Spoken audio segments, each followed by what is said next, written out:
Hey there, welcome back to the Motivated Mind Zone.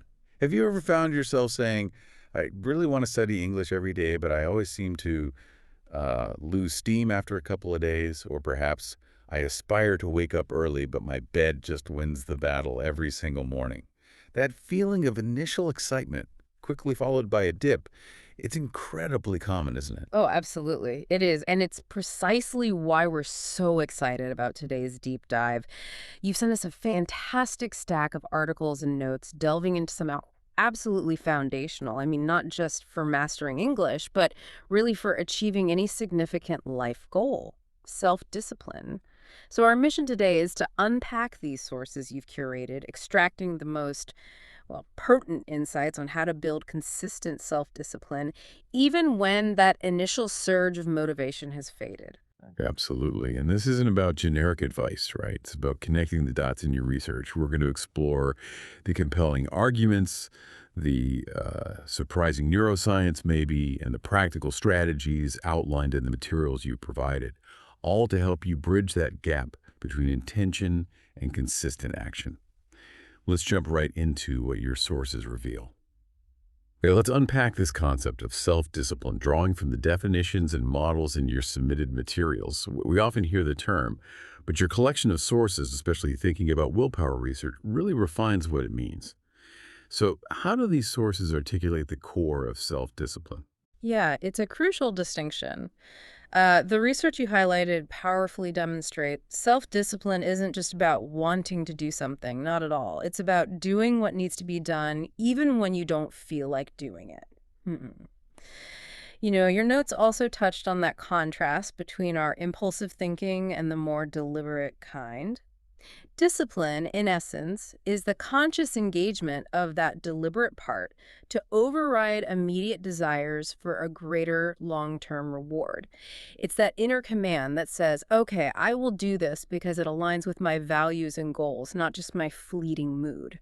That distinction is really powerful, especially when we think about English learning.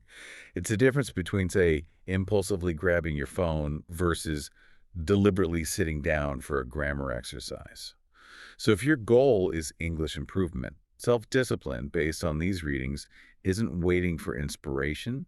It's committing to, say, 30 minutes of study every day. Right, even when you're tired or busy. Exactly. Or your brain is just screaming for a break. Precisely. Yeah. And extending on that, one of your articles delves into how this process actually strengthens neural pathways, in the brain's control center. So it's not just a mental trick. It's like a physiological capacity developing.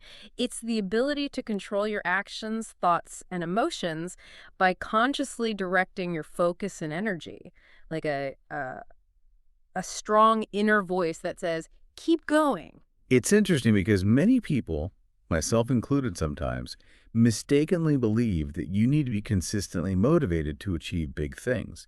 We wait for that burst of energy or excitement, that spark, as you often hear. But your notes really challenge that, don't they? They absolutely do. The materials illustrate this so well with an analogy that's maybe more profound than the usual spark versus fire. It Yeah. suggests motivation can be the spark, sure, of volatile, short-lived burst of energy, but true discipline, the kind that leads to lasting progress, is like the underlying fuel and the consistent stoking of that fire. It's the systematic effort to build the structure that keeps the fire burning, rather than just waiting for another spontaneous spark. It's the system that sustains you. I think that's a much more nuanced take than the usual simple analogy. Yeah. It's not just motivation is fleeting. It's about how we transition from that initial flash into something sustainable, Hmm. like waking up early, as we mentioned. We rarely feel motivated to leave a warm bed, Right. right? But discipline, informed by your goals and planning, gets us up anyway. Mm, Or choosing a healthy meal over instant gratification. It's prioritizing that long-term vision over the immediate comfort. exactly. Your compiled sources consistently frame self-discipline as making the strategically right choice, even when the emotionally easy choice is more appealing.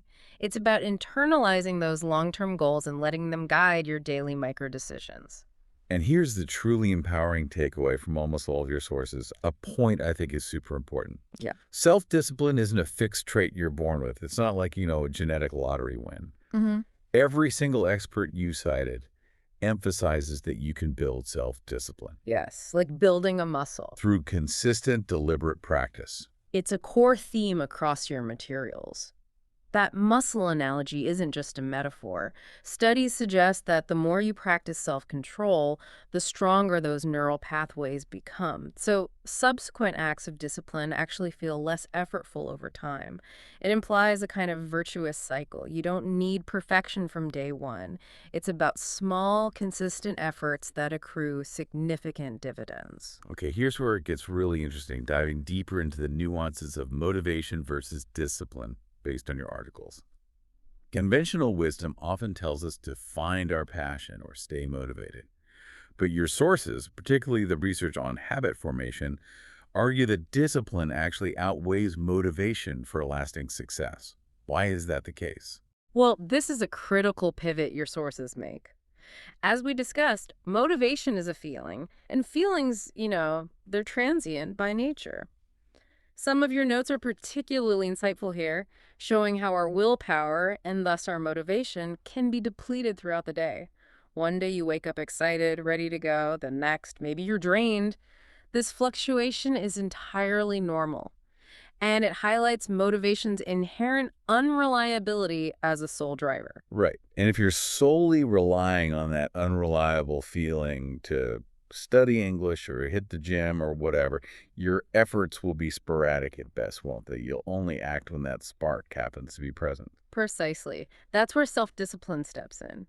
It's the commitment to action independent of your current emotional state. It's that inner contract you make with yourself. Okay, I'll do it anyway, even if I don't really feel like it right now. Right. This commitment, reinforced through consistent small acts, it bypasses the fickle nature of motivation.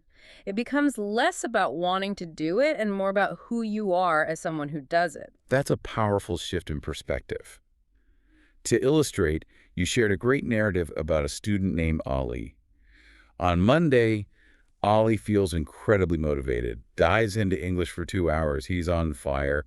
But by Tuesday, the mood has passed, so he skips. Wednesday, he forgets entirely. Yeah. This reliance on motivation leads to inconsistency and ultimately stagnation. Exactly. But if Ali cultivates self-discipline, guided by the principles in your notes on habit formation, he commits to studying for, say, 20 minutes every single day, regardless of how he feels. That consistent 20 minutes, week after week, month after month, yields far more progress than an occasional 2-hour burst. It's the steady rhythm, the consistency dividend, as one of your articles calls it, that truly drives long-term learning. So it's not about being the most naturally talented or the most perpetually enthusiastic. It's about showing up. This seems to be the underlying secret of successful individuals across all fields, a point consistently reinforced in your research, particularly the insights on grit. Absolutely. That research clearly demonstrates that sustained success is less about innate talent or even constant high motivation, and more about grit, passion, and perseverance for long-term goals. Disciplined effort, the willingness to show up and do the work day in and day out, regardless of mood or immediate reward, that's the defining characteristic. For you, the listener, this means liberation from the pressure of always needing to feel excited. Just stay steady. Study a little each day. Practice even when it feels hard. That consistency, as the consistency dividend article highlights, is where the magic happens. That's a crucial distinction. Self-discipline isn't about crushing your spirit. It's about building strong, reliable habits that automate your path to success. Speaking of habits, let's talk about some daily habits, specifically those highlighted in your compiled sources that can help you build this discipline muscle. Indeed. Habits are essentially, well, automatic routines that we perform without much conscious thought. The fantastic thing is that when an action becomes a habit, your brain allocates less cognitive energy to it. It's a form of automated self-discipline, freeing up your limited willpower for more complex decisions. That idea of automating discipline is incredibly powerful. My personal favorite, which I know you've seen in some of the general advice columns I included, is something as simple as making my bed every morning. It sounds tiny, almost trivial, right? Hmm. But it creates a small win, a sense of order, and sets a precedent for accomplishment even before my first cup of coffee. That's a perfect example of what some call a keystone habit, a small habit that can ripple out and positively influence other areas of your life. Similarly, I've found value in your notes suggesting simply writing down 3 or 4 specific tasks I intend to complete, like a mini to-do list. This preemptive planning dramatically increases follow-through. And your collection of sources offers a wealth of simple, actionable habits, like waking up at the same time daily, even on weekends, Yeah, that helps regulate your body clock. or creating specific environments for study, like always putting your phone away or turning off notifications. That's a big one. Definitely. Taking short, deliberate breaks to avoid decision fatigue, that's another good one. Oh, and specifically for English learners, your sources emphasize the power of habit stacking.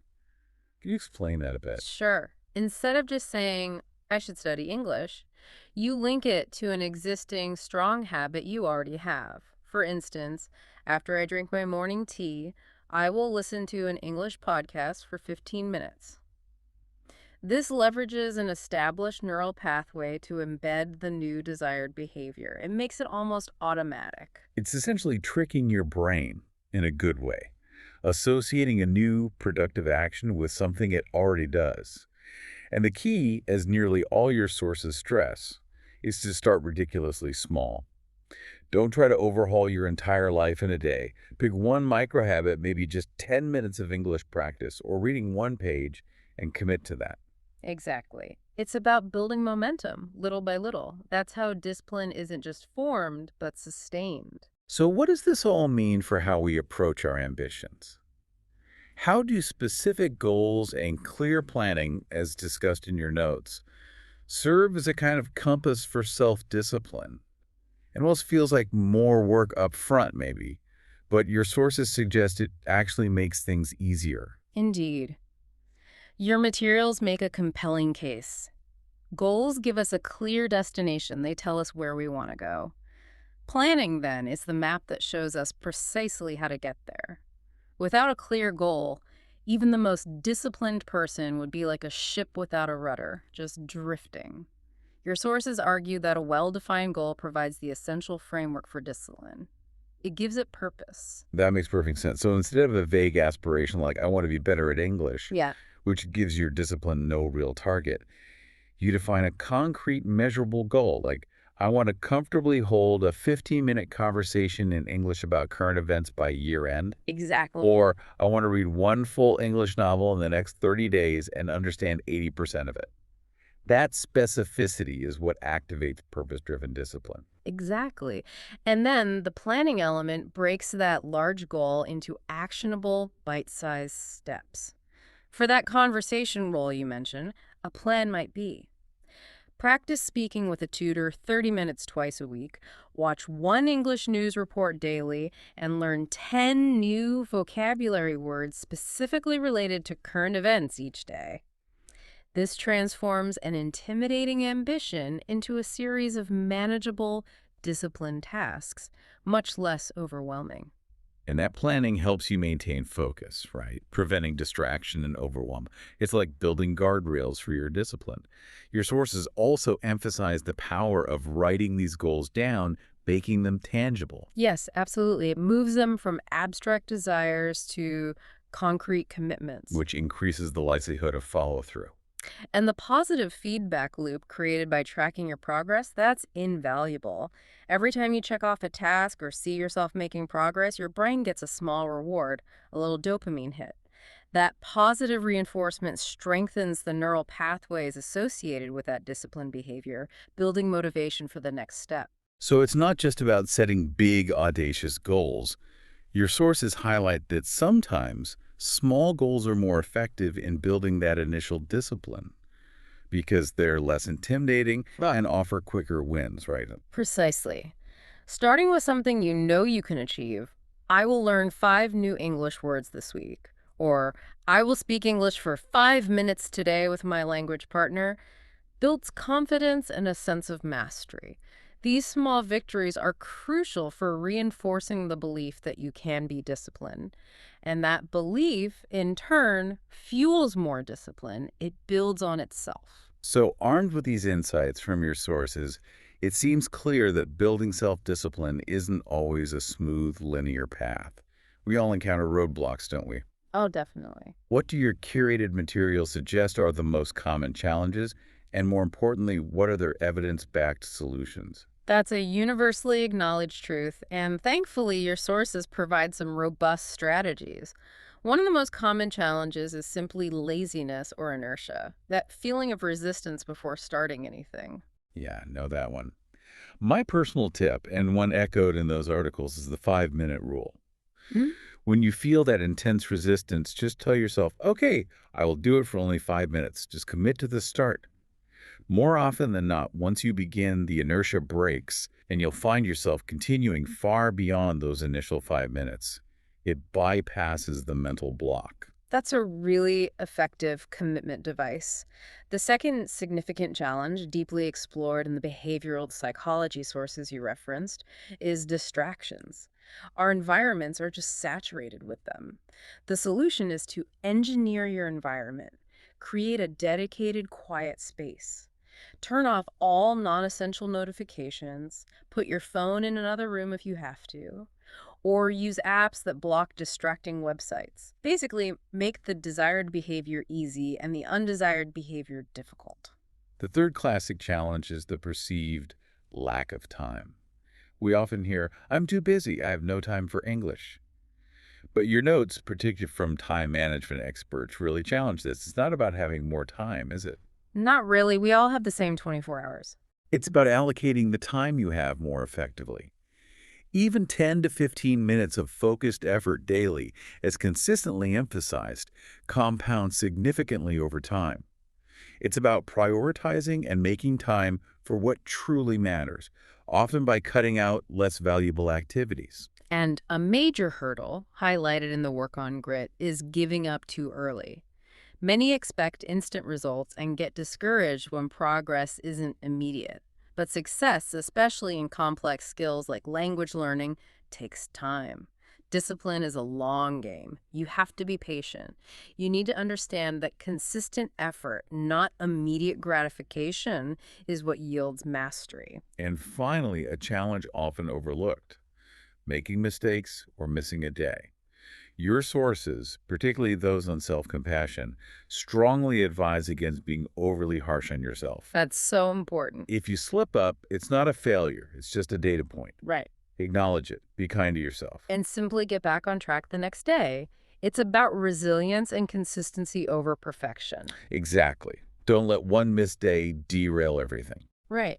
As one of your notes wisely puts it, don't break the chain twice. If you miss a day, that's okay. Just ensure you don't miss 2 days in a row. This approach fosters sustainable discipline. Okay, let's now bring all these threads together and talk about how self-discipline, armed with these insights from your research, can specifically help you learn English faster and better. Because for many of our listeners, that's a central goal. Indeed. As your sources on deliberate practice confirm, learning English isn't about isolated bursts of genius. It's about showing up every single day, consistently engaging with the language even when you're tired or busy. It's that relentless, quiet presence that truly accelerates acquisition. So self-discipline in action for English learning looks like intentionally studying when you don't feel like it, creating those habit stacks to listen to English podcasts during your commute, or dedicating 10 minutes to speaking practice, even if it's just repeating phrases aloud to yourself. Mm-hmm. It's about building those opportunities and consistently following through even on the off days. Absolutely. I've observed countless successful learners, and a common thread evident in many of the anecdotes you've collected is consistency. They might watch English videos daily, repeat what they hear, or journal in English every morning. Little things, done consistently. They aren't necessarily the smartest or fastest learners. They are simply the most consistent. And that, based on your evidence is the genuine secret to their remarkable progress. And you don't need to commit to hours of study every day either. Your materials consistently suggest that even 15 to 20 minutes of focused, disciplined effort daily will add up exponentially. It becomes an embedded habit and eventually just part of your lifestyle. Exactly. And this is crucial, based on the findings around motivation. Don't wait for the perfect time or for inspiration to strike. The perfect time is right now for whatever small step you can take. Absolutely. Make that small daily routine for learning English non-negotiable. Stick to it, cultivate that discipline, and you will undoubtedly see significant results. Self-discipline, informed by these robust principles you've gathered, truly becomes your most reliable companion on the journey to fluency. Wow, what a truly illuminating deep dive today. Yeah. We've systematically covered what self-discipline fundamentally entails, why it's arguably more critical than fleeting motivation, practical daily habits to cultivate it from your sources, how strategic goals and planning act as your compass, and how to navigate those inevitable challenges. Yeah. And we've connected all this directly to your English learning journey. I truly hope you, our listener, feel more empowered now. As your sources definitively conclude, self-discipline is not some innate trait you either have or don't. It's a skill you meticulously build step by step, day by day. It is entirely within your control. And remember that overarching message from your research. You don't need to be perfect. You just need to be consistently persistent. That's the key. Start small. Take that initial action and don't give up entirely when it gets hard or if you miss a day. So important. Simply acknowledge it and get back up the next day and try again. That, as your collected wisdom suggests, is the essence of true sustainable self-discipline. Now it's your turn, dear listener. Don't just absorb the insights from this deep dive into your sources, put them into practice. Based on what we've discussed, set one tiny specific English goal for this week. Say, I will review 5 new vocabulary words for 10 minutes after dinner each night. Make a simple plan and follow it every day, even for just those 10 minutes. See what happens. Remember, discipline is the most reliable bridge between your aspirations and your eventual success. You absolutely can do this. Just take one purposeful step at a time.